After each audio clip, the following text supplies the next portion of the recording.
Nyo ngayon, nag-repair ako ng power bank. So, sa akalain nyo guys, sa sobrang bigat ng power bank na nabili ngayon, no? Pero dalawa lang ang gumagana dito. Ito lang ang compatible. Ito lang ang tunay na battery. May ano siya, may karga. At ito naman yung tatlong piki. Ito. Kita nyo na guys. Nakikita nyo naman sa dating vlog ni ka-repairman na ganito talagang mangyari sa power bank. Itong laman, oh, ala, buhangin guys, oh. Galing sa dagat pa to guys. Ayan. Kaya wag kayo muna masyado mag-ano sa power bank ngayon sa mga benta nila na power bank. Sa akala nyo mabigat at malaki. Pero ang totoo yan guys, ilang piraso lang ang nilagay na battery.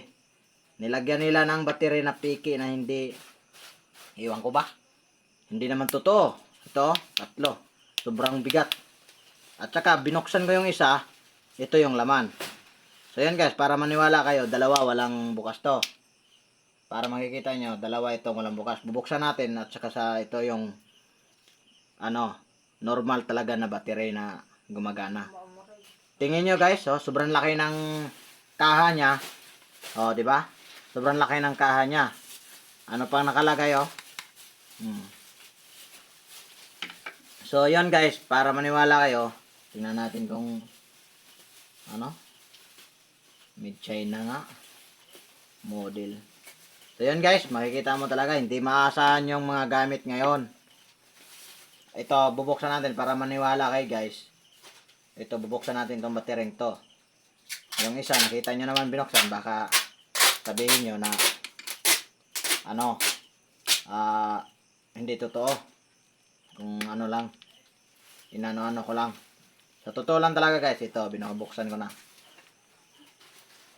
So, o, tingnan nyo. Ayan guys.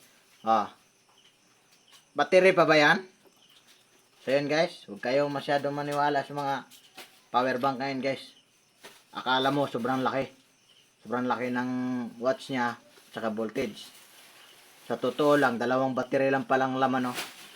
Magkano bili nito? Sobrang mahal nito kasi ano daw? May USB pa siyang tatluhan ng saksak. Kaya pala hindi ma-full charge yung cellphone nyo guys kasi ito pala yung laman nito, dalawang piraso lang na battery. So yun lang guys, ingat lang kayo pagbili ng power bank ngayon. Kasi daming daming piki. Malaki nga.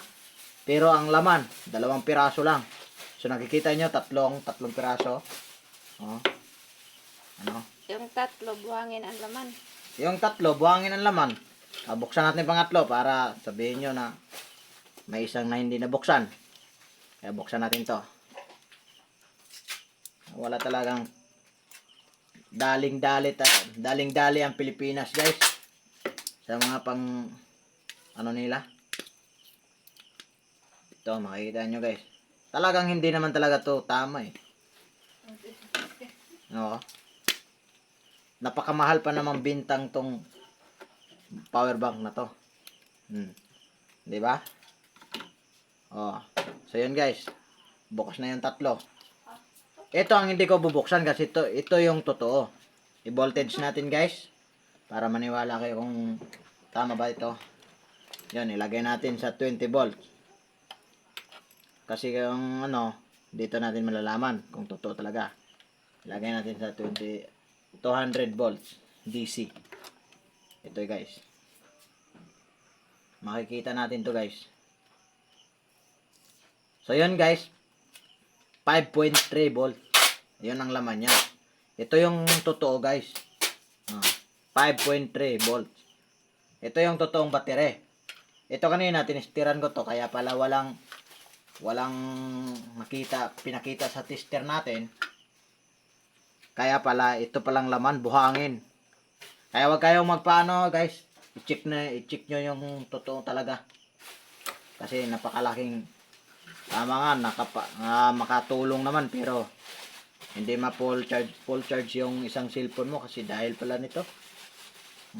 So yun lang guys, abangan nyo na lang.